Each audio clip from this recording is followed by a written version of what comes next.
Então, Jeremias capítulo 29, quero ler com vocês o versículo 11. Está dentro do contexto do texto que me passaram. Mas eu quero ler só o verso 11. Ele diz assim: só eu conheço os planos que tenho para vocês, prosperidade e não desgraça, e um futuro cheio de esperança. Sou eu, o Senhor, quem está falando. Minha versão talvez seja um pouco diferente de vocês, a minha nova tradução da linguagem de hoje.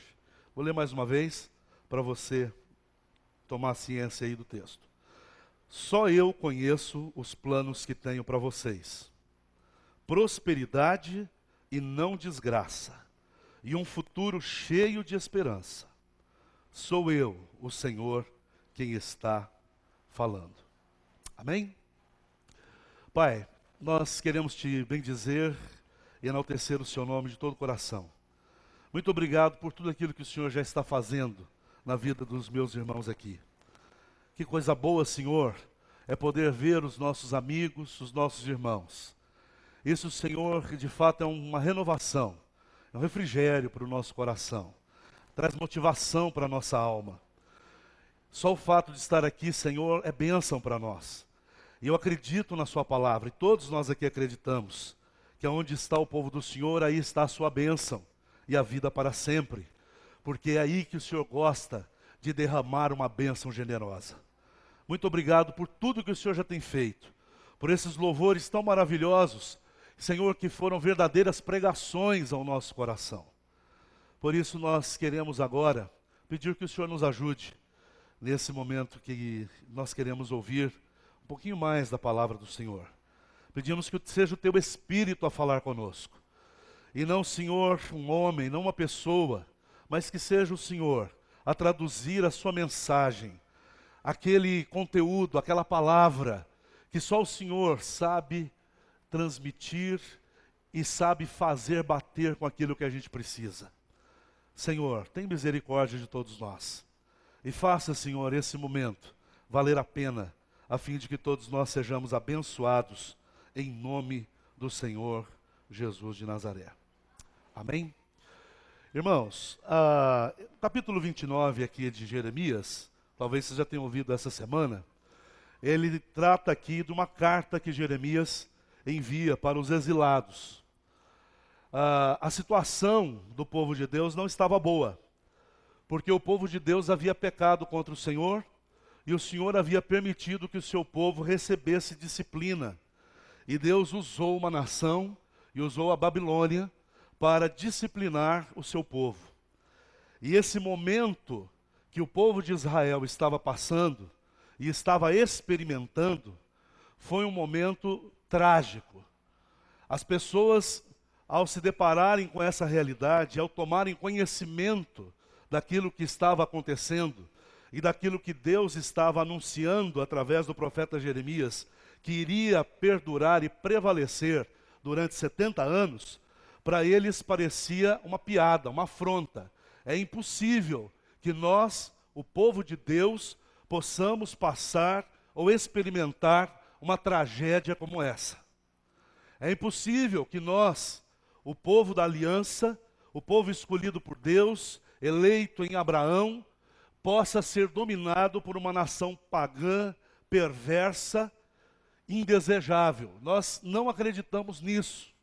E o povo começou a se debater, inclusive os sacerdotes, a alta cúpula da nação judaica. Ninguém acreditava nisso.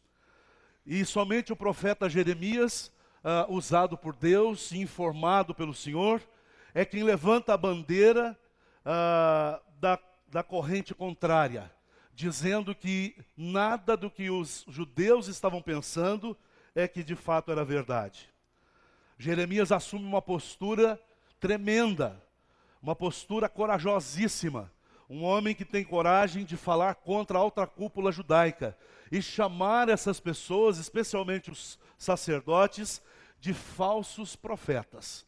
Você imagina o que significa isso? Chegar para a autoridade religiosa e dizer: você é um falso profeta. Especialmente no meio da nação judaica. Nós imaginamos, nós que já temos um tempo de igreja, sabemos o que isso significava para aquele povo que era um povo teocrático, que era dirigido pela religião. Veja só, Jeremias chega ao ponto de dizer ao povo: não acreditem nesses falsos profetas e não acreditem na aliança que eles estão procurando fazer, especialmente com o Egito. Aliás, lembrem-se que o Egito é uma cana esmagada. Lembrem-se que fazer aliança com o Egito significa dar a mão àquele dominador que Deus arrancou das nossas vidas há muito tempo atrás.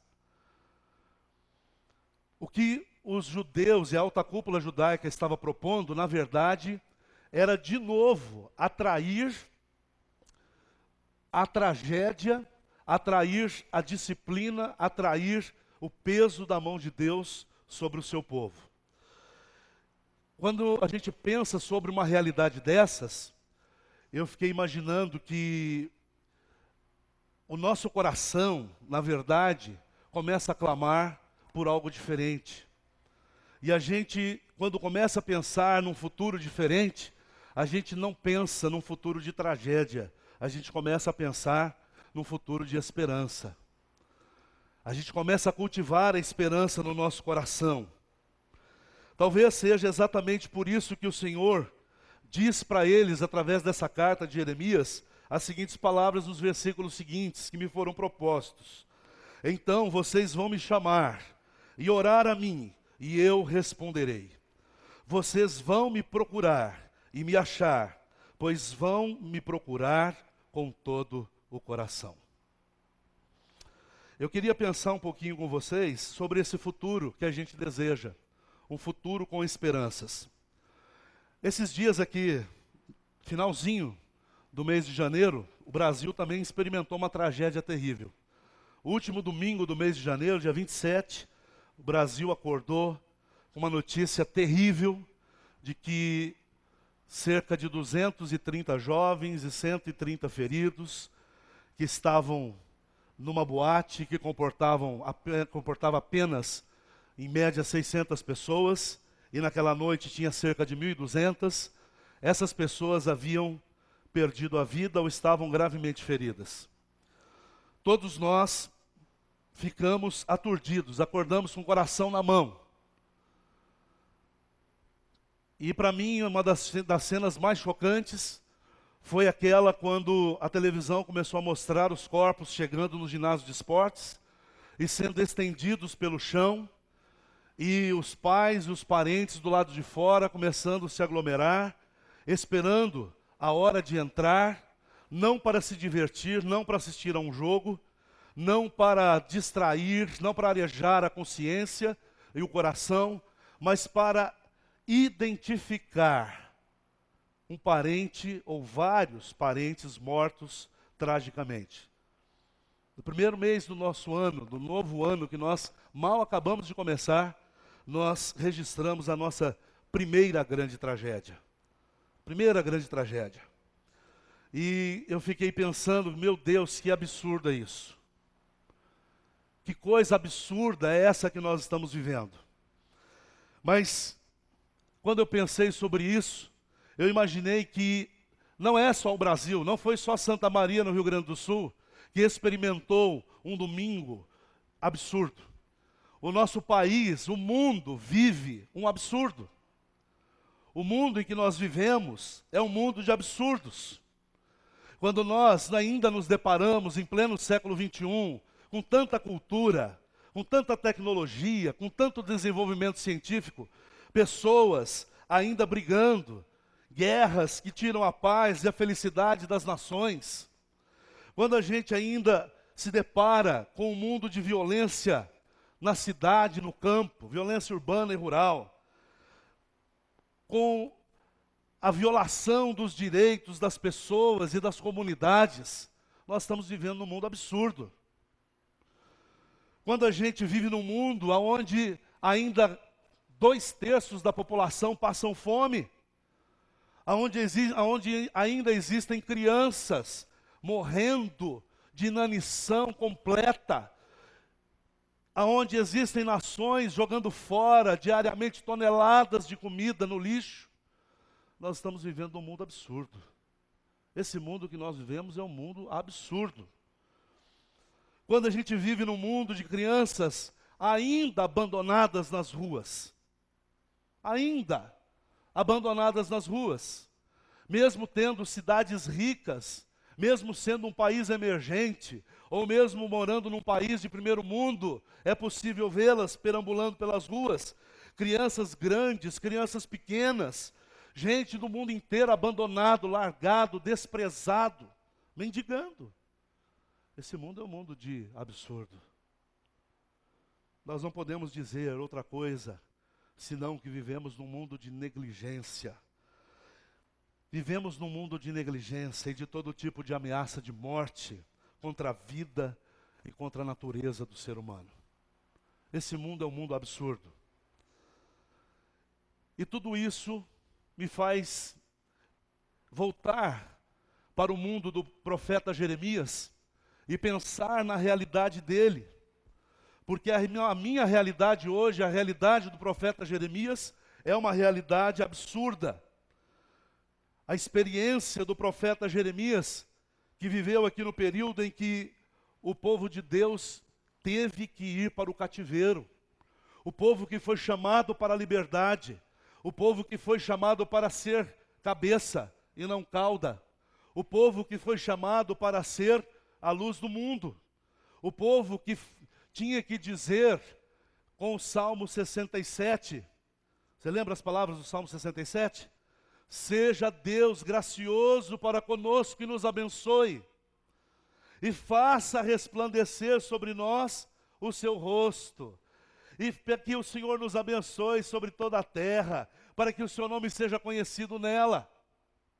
Esse povo precisou receber uma disciplina por causa de uma vida também absurda, por causa de pecados absurdos, por causa de um relacionamento vivido no absurdo. Um povo que precisou viver num tempo de sofrimento e de violência. Um povo que precisou viver e experimentar a realidade cruel de conviver com falsos profetas. E o pior, com falsas esperanças. Que coisa horrorosa é essa? Não tem coisa pior do que você ter uma esperança completamente frustrada. Quando você coloca o seu coração em determinada coisa e aquilo não pode se consolidar, porque aquilo não é verdadeiro. Isso é um mundo absurdo. E o mundo de absurdos nos oferece esse tipo de experiência e de realidade. A propósito dessa realidade, meus queridos, dessa situação, o profeta Jeremias escreveu aqui uma carta, então, aos judeus escravizados, repetindo aqui as palavras de Deus para o seu povo, quando ele disse, então, as palavras do versículo 11, que foi o texto que eu li. Só eu conheço os planos que tenho para vocês, prosperidade e não desgraça, e um futuro cheio de esperança. Sou eu, o Senhor, quem está falando. Qual será então o sentido desse texto para nós hoje? Como é que a gente poderia aplicar esse texto para nós, os que vivemos também no mundo trágico, no mundo de absurdos, pleno século XXI, num mundo ainda absurdo? Eu gostaria ainda de lembrar com você que as razões que levaram os judeus àquela situação, na verdade, foram baseadas na sua desobediência e na quebra do relacionamento com o Senhor. O povo foi desobediente. O castigo foi a escravidão. E eles tiveram que engolir o castigo por um período de não menos que 70 anos. Fazendo um paralelo, meus queridos, entre o tempo de Jeremias e o tempo que nós vivemos, eu acredito que nós podemos dizer que o nosso mundo também está um absurdo, porque igualmente nós também temos desobedecido a Deus. O mundo em que nós vivemos Ainda é um absurdo, porque nós, igreja de Deus, povo de Deus, também temos desobedecido a Deus. Embora para nós é muito fácil ler a Escritura e apontar o dedo para o povo de Israel.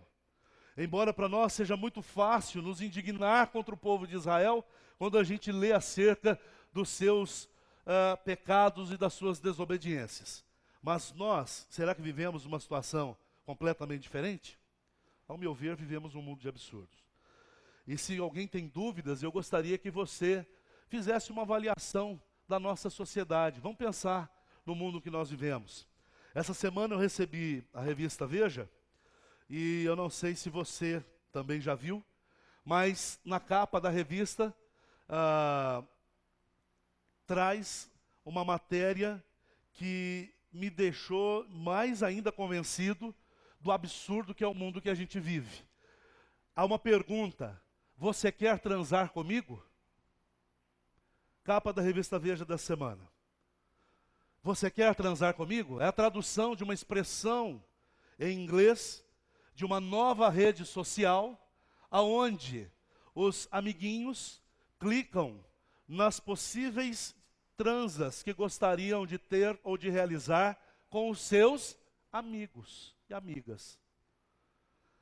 Pasme, essa nova rede começou agora em fevereiro e já tem mais de 12 milhões de participantes.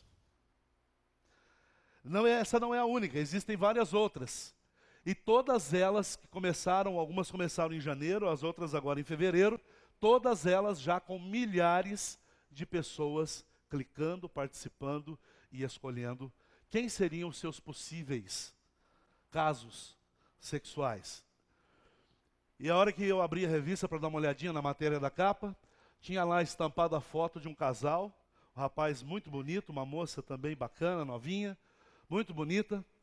E a revista está lá na reportagem dizendo que esses dois que aceitaram ser fotografados são representantes dessa nova tribo, né, que está disposta a fazer sexo absurdamente, a desenvolver a sua sexualidade na base de cliques da internet, sem compromisso, sem temor de Deus. E a matéria vai longe. Se você quiser saber mais, depois você dá uma olhadinha.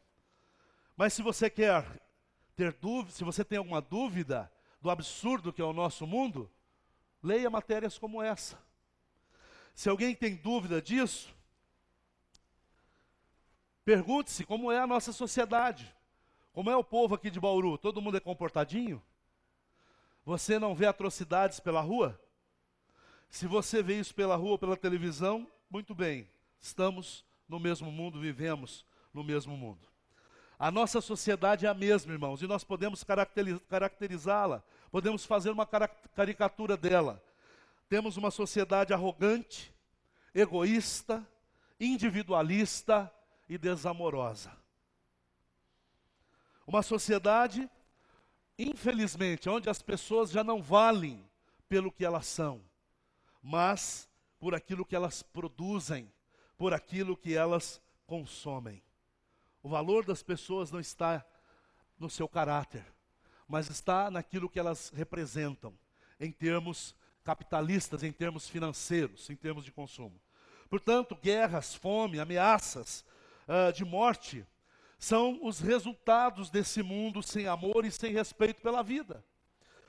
E a tragédia ocorrida lá em Santa Maria, no mês de janeiro desse início de ano, é também um resultado desse desrespeito.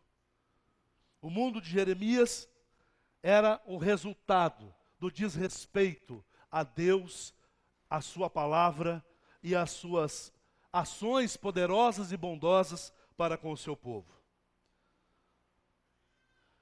Qual o sentido disso tudo para nós hoje? Nós que estamos vivendo no século 21. Nós que ainda vivemos um mundo absurdo. Como a gente pode desenvolver esperanças no futuro se o presente que nós temos nos acharca, nos pressiona, nos esmaga com essa realidade tão trágica? Quero fazer três considerações com vocês. A primeira consideração é que todos nós, irmãos, Todos nós, eu, você, nenhum de nós escapa a isso. Todos nós somos o passado de desobediência. Todos nós temos um passado de desobediência. Na verdade, isso não é exatamente o que a gente quer ouvir ou o que a gente quer admitir. Mas é verdade. Todos nós somos o nosso passado de desobediência e muito mais. Nós somos o passado de desconhecimento deliberado da vontade de Deus. A gente passou a andar com Deus e a gente acha que Deus está conosco em tudo o que somos, em tudo o que fazemos. E a gente passou a considerar que agora sabe tudo de Deus, porque Deus disse que nós somos o seu povo. Então está tudo certo. Mas a grande verdade é que aquilo que nós somos nesse mundo, meus amados, está relacionado com o nosso passado. E quando a gente pensa na questão social, na nossa questão de vida em sociedade, está relacionado com o país em que nós vivemos, com a casa onde nós residimos, com a família a qual nós pertencemos.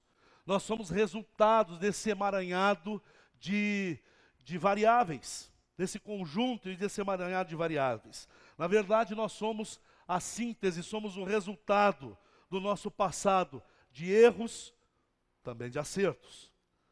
E se nós quisermos, se nós estamos procurando um futuro melhor, nós precisamos reconhecer, nós precisamos assumir, e nós precisamos, amados, refletir sobre esse passado, para que a gente possa tirar alguma lição que nos seja preciosa em relação a tudo aquilo que nós fizemos, sem querer repetir, sem querer trazer de volta aquilo que ficou para trás.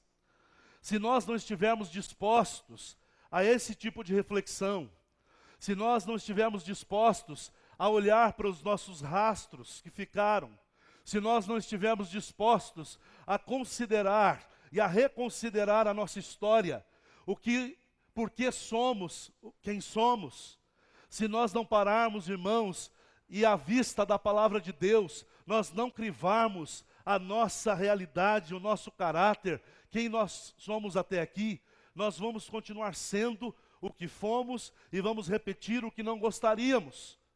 E é assim que nós continuamos sendo uma igreja medíocre. E é assim que nós continuamos sendo crentes incapazes de impactar o mundo em que vivemos. Nós somos capazes de aplaudir o censo do IBGE, que diz que nós estamos quase dominando o Brasil, já somos quase a metade do país em números, né, na estatística. Mas a questão é, se somos praticamente a metade do país, porque já os evangélicos estão dominando, por que é que o país ainda não foi dominado pela justiça? Por que é que o país ainda não foi dominado pela graça e pelo poder de Deus? Por que é que as pessoas ainda não temem ao Altíssimo? Por que é que o carnaval ainda está nas ruas? Por que é que a violência continua tão declarada e tão atroz contra os cidadãos? Por que é que nós estamos vendo coisas tão terríveis pela televisão? Santa Catarina está se acabando, os bandidos estão lá queimando ônibus todos os dias. Fizeram isso aqui em São Paulo, nós vimos isso há pouco tempo. Agora essa vez em Santa Catarina. Qual será o próximo estado? Aonde estão os crentes? Os crentes estão amarrando o diabo em nome de Jesus. Os crentes estão gritando, o sangue de Jesus tem poder. Os crentes estão pensando que só a graça pode mudar isso. E de fato tudo isso é verdade. Mas o que é que os crentes estão fazendo para que o mundo ao seu redor mude? Mas pastor, o mundo que nós vivemos vai acabar? Isso faz parte da vontade decretatória de Deus. Não há oração forte que possa mudar isso. É verdade. O mundo vai acabar. Vai ter um fim mesmo. Porque esse estado de coisas que enoja a Deus e deveria nos enojar, não pode perdurar e não vai continuar. Deus vai botar um fim nessa bandalheira. Mas o que se espera é que nós, como igreja, que temos, irmãos, recebido a palavra de Deus, e que nos arvoramos de viver com o Deus da palavra, e que voltamos para casa aos domingos flutuando, porque ouvimos uma mensagem arrebatadora. Nós que participamos de um louvor que produz algo gostoso dentro do nosso coração, não somos capazes de mudar o lugar onde nós vivemos. Não somos capazes de mudar a nossa vizinhança. Não somos capazes de mudar a região onde está implantada a nossa igreja. E nós estamos proclamando que o nosso Deus é poderoso. Mas ninguém está vendo poder na nossa vida. E para falar a verdade, muito poucos de nós estão vendo o poder de Deus realmente na sua vida. O que muitos de nós estão experimentando é nada mais do que um emocionalismo barato, uma diversão no picadeiro, que infelizmente o púlpito se tornou em muitas igrejas. Ah, se eu não for para o culto hoje, a palavra não me arrebatar, se eu não voltar pegando fogo, cuspindo marimbondo, não foi uma coisa boa. Hã? Mas ele volta cuspindo marimbondo e ferroando os outros. Ele volta cuspindo marimbondo e com ferradura nos pés. Ele volta cuspindo marimbondo e com um dente afiado, mordendo todo mundo. Que crente é esse? Que palavra poderosa é essa? Que Deus poderoso é esse, que não muda a minha própria vida? Agora, por que a vida dos crentes não muda? Porque nós já estamos, irmãos, aqui, abarrotados de ouvir mensagem, atrás de mensagem. A gente ouve o pastor Edson, aleluia, glória a Deus. Preferia estar ouvindo ele aqui hoje. A gente ouve o Fabinho, a gente ouve o pastor João Lunardelli, pastor Ficachenko, e assim vai. Wesley, né? A gente vai ouvindo essa turma boa aí. E aí você ouve mais não sei quem lá na televisão, né? E aí a gente vai falando, nossa. E aí a gente vai ficando exigente. Ah, mas se o cara não gritar que nem uma Malafaia, não foi bom não. Ah, se ele não brigar que ele nem brigou na entrevista com a Marília Gabriela, você viu? Se ele não for firme assim, não tá bom não. E a gente se transformou, irmãos, em meros consumidores de sermão. Meros consumidores de sermão. Os pregadores vêm, falam, Deus usa. A gente vê que Deus usou.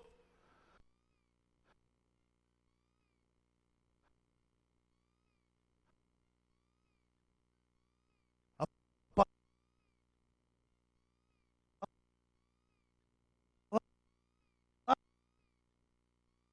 palavra de Deus falou no nosso coração, mas ela não resiste a alguns passos fora do templo. E eu custo acreditar que ela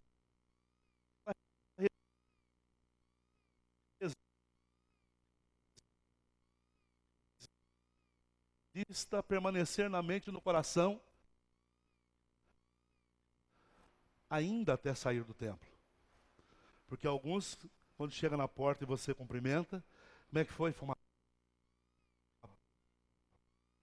Pensa, pastor, essa palavra, nossa, foi maravilhosa. Puxa vida, lá quando eu era pastor lá em São Paulo, tinha um irmãozinho que ele falava para mim, pastor, eu tô todo doído. Eu falei, por quê? Pastor, eu tomei tanta chibatada hoje, que eu não estou me aguentando. Meu Deus, aleluia, graças a Deus. E ele era um novo convertido, mas esse é um bom exemplo. Um dia ele falou, pastor, eu gostaria de dar um testemunho da minha vida. Eu falei, que bom, pode dar, vai lá.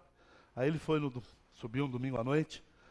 Rapaz, mas eu fiquei muito feliz, porque ele deu um testemunho tão teológico, tão embasado na palavra de Deus, que eu fiquei assim, eu não vou nem pregar. Foi tão emocionante.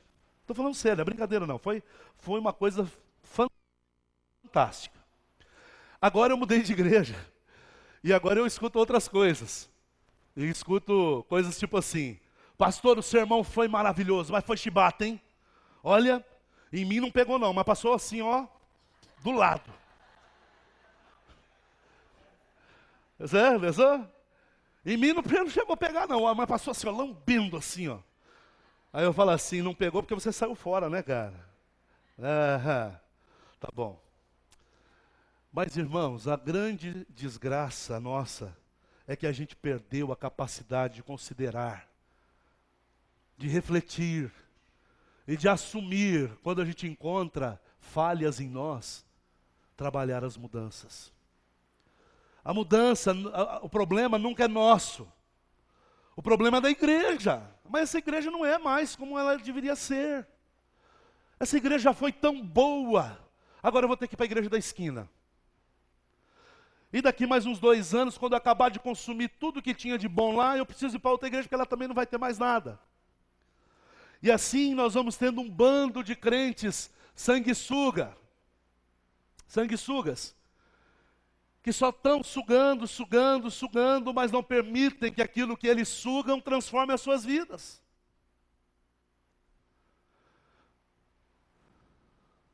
Não permitem. E nós temos, irmãos, infelizmente, todo domingo, toda quarta, sei lá, qual é a regularidade dos cultos aqui, as mesmas pessoas com os mesmos problemas, com as mesmas dificuldades, com as mesmas neurastenias, com as mesmas... Meu Deus! Nada muda. Gente que nunca amadurece. Gente que nunca está do seu lado para te acompanhar. Gente que nunca está disposto a dizer, pastor, conta comigo. O senhor não precisa ir lá hoje, eu vou por você.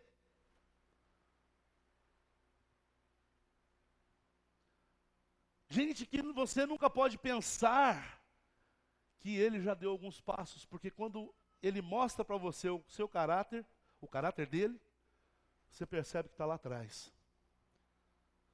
Que dificuldade nós temos, irmãos, de considerar o nosso passado.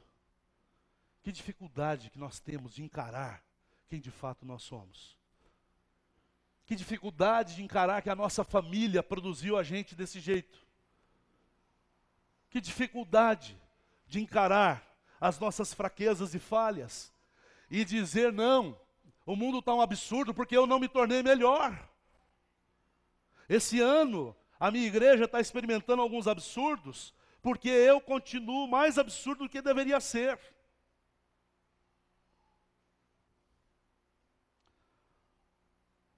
O futuro melhor depende de reconhecimentos, de nós assumirmos e de refletirmos sobre o nosso passado para a gente tirar lições preciosas e para a gente não repetir essas coisas ruins. Sem isso, de novo, eu volto a dizer, não há esperança. O que nós fizemos de mal ou de bem, meus irmãos, vai influir no nosso futuro. Isso é matemático. Isso é matemático. Não adianta você pisar na bola e achar que, quem sabe, né, vai ser diferente. O diferente é simplesmente o que você não conhece. Mas o que você plantou, fatalmente você vai colher. Por isso é preciso a gente parar. É preciso que a gente, nesse momento, pare para repensar a nossa vida. A cada encontro com Deus, a cada encontro com a igreja, com o povo de Deus, onde a palavra é ministrada, nós precisamos refletir. Mas isso deve acontecer na nossa vida, meus irmãos, não de qualquer maneira. Não com superficialidade. Não como uma tarefinha de escola que a gente tem que fazer, porque senão a gente vai tomar um sabão. Não. A gente tem que fazer isso com profundo arrependimento, avaliando de fato o nosso coração. Porque se nós não fizermos isso com disposição de mudança, o futuro que nós queremos será pior do que o nosso presente. Se nós cometemos pecados, não adianta botar panos quentes. Deus ainda está pronto a perdoá-los. Nós temos essa palavra nos confrontando. Então devemos abrir o nosso coração, devemos caminhar na direção de Deus, devemos dizer, Senhor, nós pisamos na bola mesmo. Eu pisei como pessoa, eu pisei como servo, como filho, como marido, como esposa, como um cristão. Pisei na bola. E é difícil fazer isso, né? Mas a gente só melhora se fizer isso, irmãos. E o mundo ao nosso redor vai também melhorando, porque a gente está melhorando. E a gente vai alcançando as pessoas. Porque nós melhoramos, nós crescemos em Deus. Agora, se o seu amigo não crente é melhor do que você que é crente, olha aí que absurdo. Como é que a coisa pode mudar?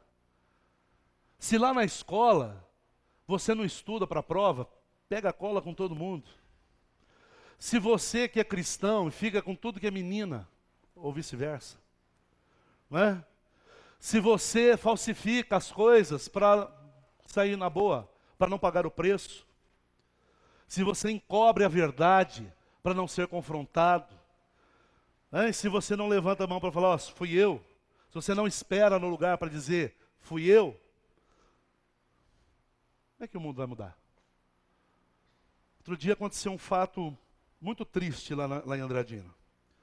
O irmão que dirige a nossa Kombi, ele tem um quiosque de sorvete no shopping, e ele foi levar um sorvete lá, que a Kombi estava com ele, e ele me pediu para usar, eu falei, pode usar. Ele foi lá, e na hora de manobrar a Kombi, ele encostou num carro que estava estacionado, e farol de Kombi é uma maravilha, né? Bem macio, né?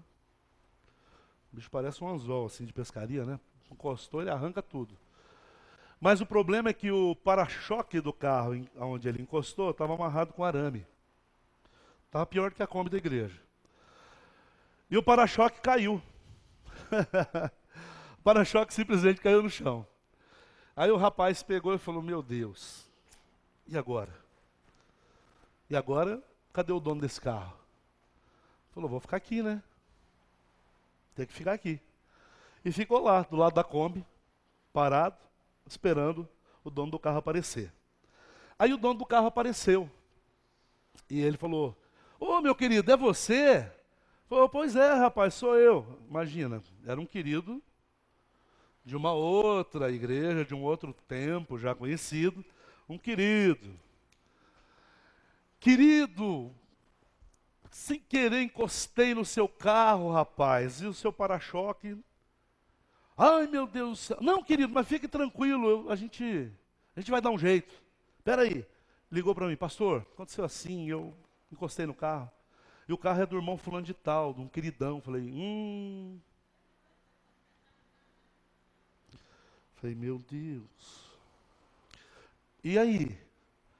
Não, ele até aceitou a gente consertar o carro. Aceitou? Tá, então o que a gente faz? Não, vai lá, vamos pagar o conserto do carro dele. Foi muito? Não, pouquinha coisa, bobagem. Aí tem um irmão lá que é funileiro, fomos lá, o irmão falou assim, não, pode deixar que eu dou um jeito. Quanto é que fica? Fica baratinho. Bom, tá, eu vou trazer. Passou lá uns 6 meses, ele não levou. Aí um dia ele foi lá na oficina do irmão e queria que arrumasse naquela hora, sem agendar, sem nada. Ó, trouxe o carro para arrumar, preciso que você arrume agora, porque daqui a pouco eu preciso sair com o carro e tem que fazer não sei o que. Peraí, amigo. Queridão, você está vendo, está ocupado, você precisava ter agendado, tinha que ter pelo menos dar uma ligadinha. Eu ia te receber aqui e ia fazer o serviço, foi esse o combinado, você lembra? Ah, eu não quero saber porque vocês não têm palavra, porque crente eu vou te falar, lidar com o irmão é uma... E aí já começou a entrar com o assunto, porque ó, esses pastores ficam mexendo com dízimo e levando a grana da igreja, e na hora de arrumar o carro da gente, e a coisa fica assim. Aí o irmão ligou para mim, pastor, oi, o queridão teve aqui para arrumar o carro. É? Você arrumou? Ah, que jeito, né, pastor? Eu tinha que ter agendado, eu falei para vir tal dia, ele não veio. Está vindo quase 6 meses depois e quer que eu arrume o carro agora. Ah, é? Falei, e aí? Rapaz, se você soubesse o que eu ouvi aqui, e me contou a história. Eu falei, e você não falou nada? Nem para ele calar a boca em nome de Jesus? Capeta. Você não falou para ele? Queridão, sai dessa vida, que esse corpo não te pertence. Você não falou isso para ele? Ele falou, Deus me livre. E olha que o funileiro é maior do que eu, hein? Você não falou nada? Falou, não dá para falar. Tá fritando alguma coisa aqui, ó. O cheiro tá bom. Então, não falou nada. Eu falei, ainda bem que eu não estava lá. Que eu ia repreender esse irmão. Não ia brigar com ele, não. Mas ele precisava ouvir alguma coisa. Mas, irmãos, falou um monte de besteira. E cheio de clientes incrédulos na oficina. E o queridão falando mal dos irmãos. O queridão falando mal de igreja. O queridão falando mal de pastor. E o queridão gravou disco. E o queridão canta nas igrejas. Canta péssimo, mas canta. E vai nas igrejas. Eu conheço esse queridão, ó. Irmãos, o cara é um crente encardido. Sabe? Daqueles que já ouviram a palavra, e que a palavra faz assim, ó, bate nele e volta para Deus vazia. Esse é aquele tipo de crente que consegue contrariar a Bíblia. Claro que eu estou exagerando. Mas é aquele tipo de crente que você não quer nem falar a paz do Senhor para ele. Você sabe que se você falar a paz do Senhor para ele, você corre o risco do cara te xingar na rua. Fazendo programa de rádio, para começar um programa de rádio 2 semanas atrás. Um irmão de uma outra igreja se infiltrou no meu programa, ficou de um programa para o outro, e disse que era poeta e não sei o que e tal. Tá bom, meu querido. Aí li umas poesias dele, gostei, né? Um senhor já idoso. E, assim, membro da Academia Evangélica de Letras lá de Andradina, lá tem isso. Se aqui não tem, pode mandar a turma de vocês para lá. Me mandou lá a poesia, beleza, li a poesia, umas 2 poesias dele li durante esses domingos. Mas 2 domingos atrás aconteceu uma situação dentro do estúdio que o cara simplesmente maliciou uma frase que eu disse. Eu olhei para a cara dele e falei, o senhor está Pinel? Ele falei assim, faz favor, fique com a sua poesia, esta poesia eu não vou ler. Ele, não pastor, pode vir. Falei assim, o senhor está me tomando por quem? Que ideia é essa do senhor, maliciar o que eu estou dizendo? Eu não vou repetir aqui o que ele falou, porque ninguém merece isso. Mas é assim, irmãos. O que é que nós esperamos dos crentes hoje? Ninguém espera muito, não. Nem os pastores. Sabe por quê? Porque a gente não considera os nossos erros, a gente não considera a nossa vida, aquilo que a gente pisou na bola no passado, para mudar, para viver um presente diferenciado. Dá tempo ainda de terminar? Acho que eu já acabei com o tempo. Mas o seguinte, considere o passado. Primeira consideração. Segundo, o futuro. Saiba de uma coisa, o futuro que você espera e essa esperança que você está desenvolvendo em Deus giram em torno do presente. O futuro e a sua esperança em Deus giram em torno do presente. Em outras palavras, o que eu quero dizer é que o passado está aqui, persiste no presente como presente. Embora as coisas vão mudando, sejam dinâmicas, embora as coisas mudem, nós temos que lembrar que nós não somos um peso morto também. Os acertos também estão presentes e a gente precisa também considerá-los. Por isso, queridos, as coisas ruins do passado a gente tem que considerar para mudar a nossa vida agora, o nosso relacionamento com Deus agora, a fim de que o mundo deixe de ser absurdo ao nosso redor e a fim de que a gente deixe de propagar absurdos. Mas as coisas boas do passado também precisam ser resgatadas. As experiências boas do passado precisam ser rememoradas e precisam ser vividas novamente. Precisam ser encaixadas na nossa vida de maneira que elas nos deem base para a gente crescer e ainda ser melhor. Por isso as coisas boas do passado, como disse Jeremias em Lamentações, precisam ser trazidas à memória. Quero trazer à memória aquilo que me pode dar ou que me dá esperança. Coisa ruim não. Coisa ruim a gente avalia e corrige. mas as coisas boas a gente precisa resgatar. O que acontece na nossa vida é o contrário.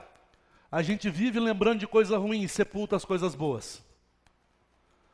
Você já encontrou crente assim? Quando ele consegue lembrar do passado, ele só lembra de coisa ruim.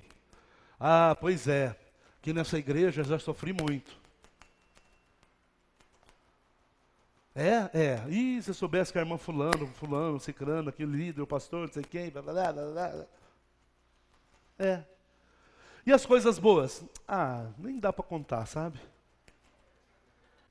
Você ainda lembra da sua conversão, por exemplo? Quantas vezes você lembra do dia que você entregou sua vida a Jesus? Quantas vezes você lembra do que aconteceu com você no processo de conhecer Jesus antes de se converter? Quantas pessoas falaram de Jesus para você? Ah, eu não lembro. Não sei. Bom, tá, tudo bem. Foi assim uma coisa tão hilária que às vezes você nem lembra. Tá, mas e aí? E as boas amizades? E as amizades que você tem feito na igreja? Quantas vezes você se recorda disso? Às vezes você chora, Senhor, eu estou sozinho, o Senhor me abandonou. Mas e dos irmãos que estão ao seu lado? O Senhor não te abandonou, o Senhor está aí do seu lado, através deles, inclusive. Não é? Esses dias um camarada perguntou na internet, por que Deus abandonou o povo lá na boate em Santa Maria? Ele devia entender que Deus não vai à boate, né? Primeiro que não é um lugar, acho que Deus aprova. Mas a pergunta dele foi muito interessante, onde é que estava Deus? Porque claro, ele não se recorda de Deus, né? Onde é que estava Deus quando as pessoas estavam sofrendo aquela tragédia? Ele só precisaria saber, se ele estivesse antenado, se ele estivesse ligado, se ele soubesse recordar e enxergar coisas boas, ele veria Deus na vida dos bombeiros, salvando as pessoas. Ele veria Deus lá, na vida dos amigos que saíram e voltaram correndo para quebrar a parede. Veria Deus até morto, nos mortos, não Deus morto, na vida dos mortos ali, de alguns que morreram porque entraram lá dentro e aspiraram aquela fumaça e não puderam salvar a própria vida, mas conseguiram salvar alguns. Teria visto Deus na vida da presidente, adiantando, terminando um compromisso e vindo atender a sua nação rapidamente. Teria visto Deus na vida do ministro da Saúde, indo lá liberando verbas. Teria visto Deus na vida e na presença dos médicos do exército, ali prontos para socorrer as pessoas. Teria visto Deus na vida de algumas igrejas que estiveram ali consolando, levando alimentos, água, e fazendo a função de conselheiros e psicólogos nos dias subsequentes, nos hospitais, presentes nos velórios. Deus estava lá. Se tem alguém que não faltou, foi Deus. E se alguém quiser resgatar esse passado tão próximo, é só entender que Deus estava lá, Deus não abandonou ninguém. Nós precisamos resgatar, irmãos, coisas boas, também da nossa vida. Os nossos projetos positivos de trabalho, coisas boas.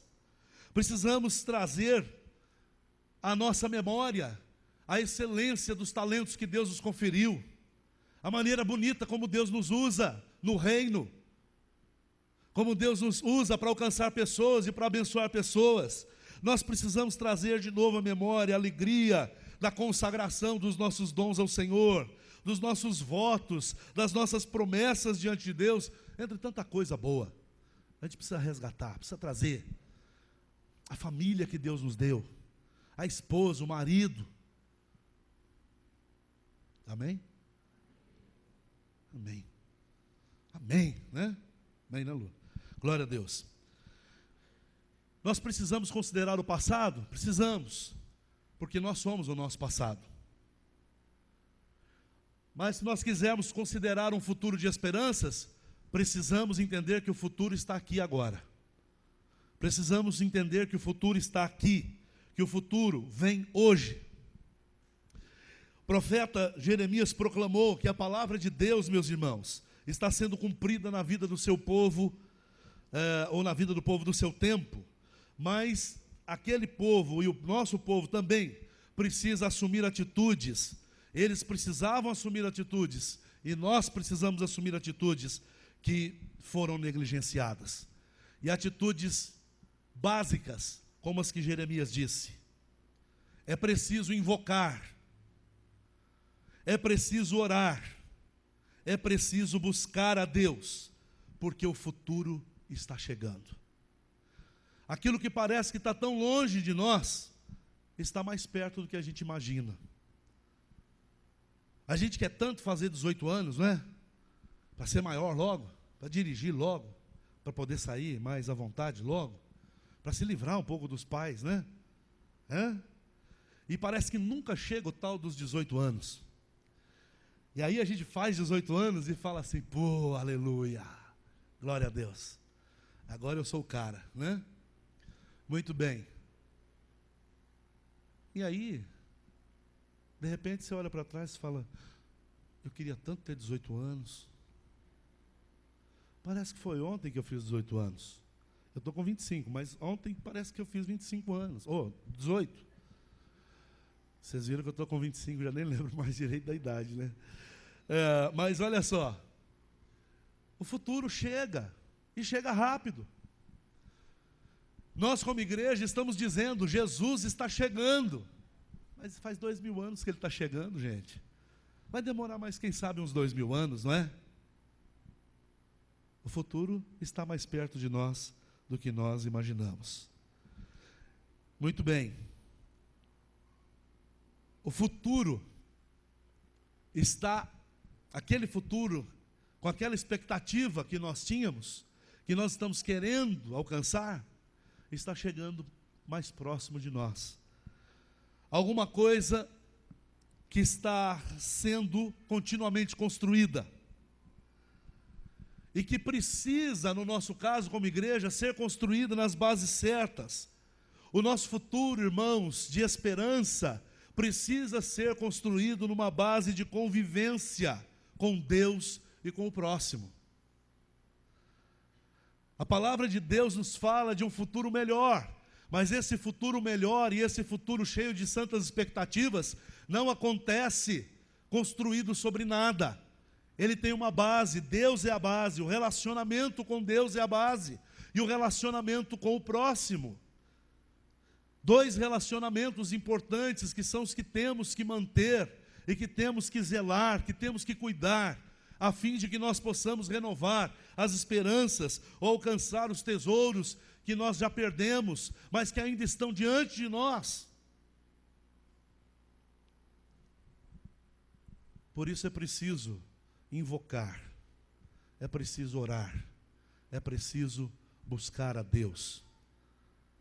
Porque se nós não construirmos o nosso mundo nessa base de relacionamento com Deus, mas com o irmão, com a igreja, com o próximo, o nosso mundo vai continuar sendo trágico, vai continuar sendo absurdo.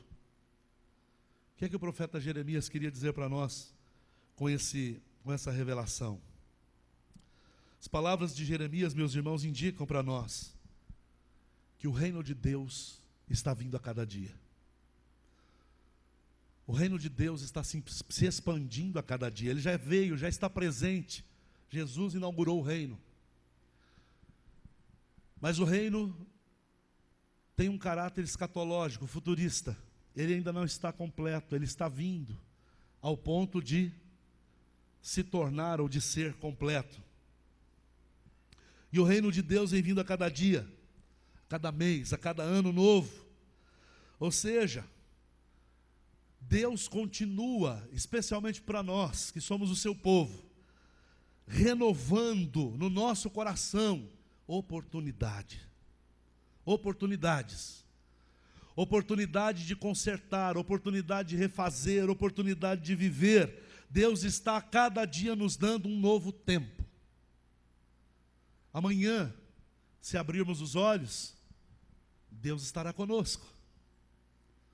E teremos um novo dia, um novo tempo, para refazermos o nosso relacionamento com Deus, para transformarmos o nosso relacionamento com os nossos irmãos, a base da nossa convivência com Deus, a fim de tornar o nosso mundo menos absurdo.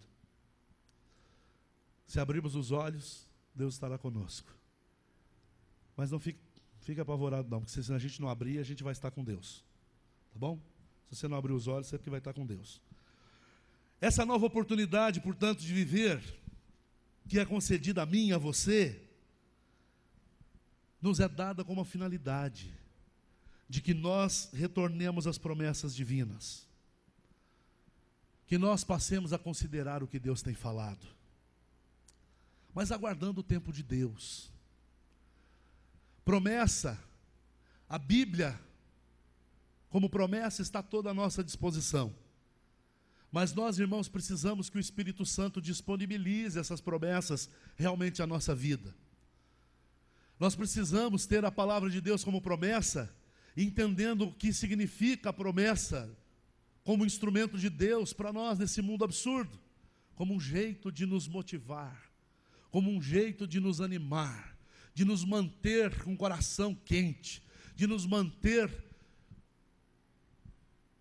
cheios de propósito, e de visão, e de desejo, de mudar e de transformar a nossa vida e o mundo ao nosso redor. Essa oportunidade de viver, que nos é concedida, também nos é dado, meus amados, a fim de que nós possamos renovar o nosso pacto com Deus. Nosso pacto em relação a coisas que nós às vezes deixamos de lado. Santidade. Quantas vezes a gente se pega achando que está bom do jeito que nós, até onde nós chegamos, do jeito que estamos vivendo. Será mesmo? Está bom? O reino de Deus está vindo. O futuro é hoje. Talvez a gente não tenha tanto tempo, mas o tempo que temos, precisamos gastar, satisfazendo não somente as nossas expectativas, mas as expectativas de Deus, com relação à santidade, com relação à vida de fé, com relação à obediência e ao nosso caminhar com Deus. Jesus ainda continua dizendo, continua nos convidando: vinde a mim, todos vós que estáis cansados e sobrecarregados, e eu vos aliviarei. Tomai sobre vós o meu jugo, aprendei de mim. Aprendei de mim. Jesus continua nos chamando para essa caminhada, caminhada de aprendizado, aonde a gente vai aprender mansidão e humildade todo dia, para poder conviver uns com os outros e tornar o nosso mundo mais agradável, menos absurdo. Se assim a gente agir, meus amados, esse mundo absurdo um dia vai ser transformado pelas mãos de Deus. Aleluia. E assim como Deus libertou os seus cativos, o seu povo, os judeus, da escravidão dos babilônios, eu acredito que Jesus vai libertar a sua noiva dos males que a escravizam. Jesus também há de libertar-nos de tudo aquilo que significa mancha na nossa própria vida, no nosso jeito de ser, de pensar, de falar, de viver, que não agrada a Deus, mas que Ele vai tratar em nós, a fim de que Ele possa ser glorificado. A exemplo, então, meus amados, do povo de Jeremias, eu quero terminar dizendo para vocês o seguinte, aliás, conclamar os irmãos, que nós como igreja, como povo de Deus, construamos o nosso futuro, buscando um novo tipo de convivência com Deus, um novo tipo de convivência com os nossos semelhantes, com a gente mesmo, e também com a realidade que nos cerca. Convivência com Deus em primeiro lugar, sempre. É Ele quem dita os trilhos, é Ele quem dá os rumos, é Ele quem determina as orientações. Convivência com o próximo, porque sem esse tipo de relacionamento, meus amados, nós corremos o risco de falhar sempre. Nós só podemos corrigir o nosso comportamento, o nosso testemunho, a nossa vida, porque nós temos o outro, com quem nós podemos comparar a nossa vida, em quem nós podemos ver a realidade dos princípios de Deus também sendo vividos. Jean Paul Sartre disse que o inferno de um ser humano é o outro. Pode ser. Quando a gente não respeita o outro, quando a gente não entende que o outro é bênção de Deus na nossa vida, aí realmente as coisas vão ficar difíceis. Mas quando a gente entende que Deus nos criou em comunidade, e é na comunidade que a gente aprende sobre Deus, e é na comunidade que a gente aprende a ser igual a Deus, então conviver com o outro passa a ser um alvo que a gente busca com zelo e com muita força, com muito desejo, porque é nessa convivência que eu cresço, é nessa convivência que eu sou santificado e que eu passo a me parecer mais com Deus. Preciso conviver comigo mesmo, pensar em mim e aprender a me situar melhor no mundo. E também com a realidade ao meu redor, com a natureza, com os fenômenos sociais que estão aí acontecendo. A gente precisa aprender a lidar com isso nesse mundo, procurando entendê-los e procurando transformá-los, quando eles se tornarem uma ameaça para nós e para os nossos semelhantes. Que isso se faça, irmãos, com o que temos, com aquilo que Deus colocou em nós, sem arrogância, sem vaidade, sem egoísmo, sem querer ser mais do que os outros, mas acima de tudo, a exemplo de Jesus, com amor e humildade. Qual é o absurdo que cerca a sua vida? O que é que você pode dizer que é absurdo e que você encontra ou que você convive todos os dias? Eu pergunto, a sua vida faz parte desse absurdo? Ou a sua vida contraria esse absurdo? A sua vida em Deus, a sua vida empoderada por Jesus de Nazaré, é instrumento do Altíssimo para mudar um mundo de absurdos. Qual é o futuro que você aguarda? Há esperança? Ou você já deu tudo por acabado? Se você tem esperança, se você acolhe a esperança bíblica no seu coração, a esperança do Deus Todo-Poderoso no seu coração, então mude a sua vida absurda e mude os absurdos mundanos ao seu redor. Em nome de Jesus. Amém? Como povo de Deus, como povo escolhido de Deus, é possível. Ainda que seja na sua sala de aula, ainda que seja com seu colega de todo dia, ainda que seja com o irmão que compartilha com você os segredos do coração, ou com apenas os membros da sua família. Não permita que os absurdos prevaleçam, em nome de Jesus. Oremos. Pai, nós queremos viver com esperança nesse mundo. Mas há tanta coisa acontecendo, Senhor, tanta coisa absurda ao nosso redor, tanta tragédia, que muitos de nós já perdeu a esperança, abriu mão, ó Deus, de uma esperança, abriu mão, Senhor, de um futuro glorioso. Nem pensa mais em orar, Maranata, ora vem, Senhor Jesus. Até porque, Senhor, não conta com essa expectativa santa no futuro. Senhor, nós não queremos desanimar. Nós não queremos sucumbir, ó Pai, aos absurdos que estão ao nosso redor. Mas não queremos, Senhor, não apenas enxergar absurdos externos. Nós queremos olhar os absurdos que estão em nós mesmos. Porque não adianta nada identificar uma vida absurda, tragédias, e desejar mudá-las, transformá-las, se nós, ó Deus, condescendermos com absurdos na nossa própria vida.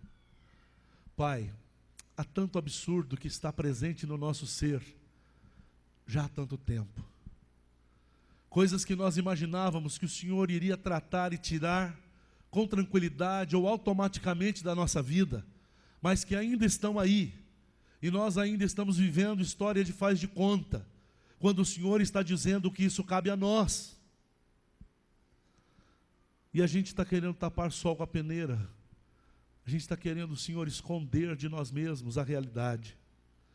Senhor, muda, nos ajude a mudar essa realidade absurda na nossa vida. Para que a gente, Senhor, como igreja, não pague o mico de se chamar povo de Deus, e o povo lá fora não enxergar nada de Deus em nós. Pior, o povo de dentro não reconhecer Deus na nossa vida. Pai Santo, nós queremos entender que esse coração renovado, com um futuro cheio de esperanças, mesmo vivendo nesse mundo de absurdo, que esse futuro se faz agora. E que nós sejamos, portanto, Senhor, desafiados, porque nós não queremos no futuro ser os mesmos. Nós não queremos experimentar mais do mesmo. Nós queremos, Senhor, amanhã ser cristãos diferentes, renovados, transformados, cheios do Senhor, testemunhas vivas do Senhor. Mas, Senhor, para isso nós precisamos tratar as tragédias que estão em nós e que somos nós. Eu quero, em nome de Jesus, que o Teu Espírito Santo trabalhe na nossa vida. Que o Teu Espírito Santo alcance, Senhor, aquelas regiões íntimas do nosso coração, onde o bisturi não pode alcançar. Onde só o Senhor pode alcançar. Onde só o Teu dedo pode chegar. E que o Senhor, pelo Seu poder, nos dê libertação plena. Nos dê libertação verdadeira. Nos dê, Senhor, a graça de desejarmos, ó Deus, essa intervenção do Senhor. Não queremos continuar enganados. Não queremos, não, Senhor, não queremos continuar enganados. Não queremos continuar nos ufanando, Senhor, de coisas que não são verdade na nossa vida. Muda, Senhor, a nossa vida. Porque a nossa esperança não é falsa. A nossa esperança é verdadeira e a âncora da nossa alma, como diz a Tua palavra. Por isso, Senhor, vale a pena mudar a vida. Por isso vale a pena, Senhor, colocar a vida em ordem. Vale a pena, Senhor, trazer para perto o futuro que nós aguardamos. Em nome de Jesus, que essa esperança santa e bendita seja, Senhor, uma grande motivação para que os absurdos, para que as tragédias sejam devidamente tratadas e expurgadas da nossa vida, do nosso povo, em nome de Jesus. Amém, Pai. Amém. Obrigado, irmãos, pela paciência. Que Deus abençoe vocês. Uma próxima oportunidade, quem sabe a gente se vê.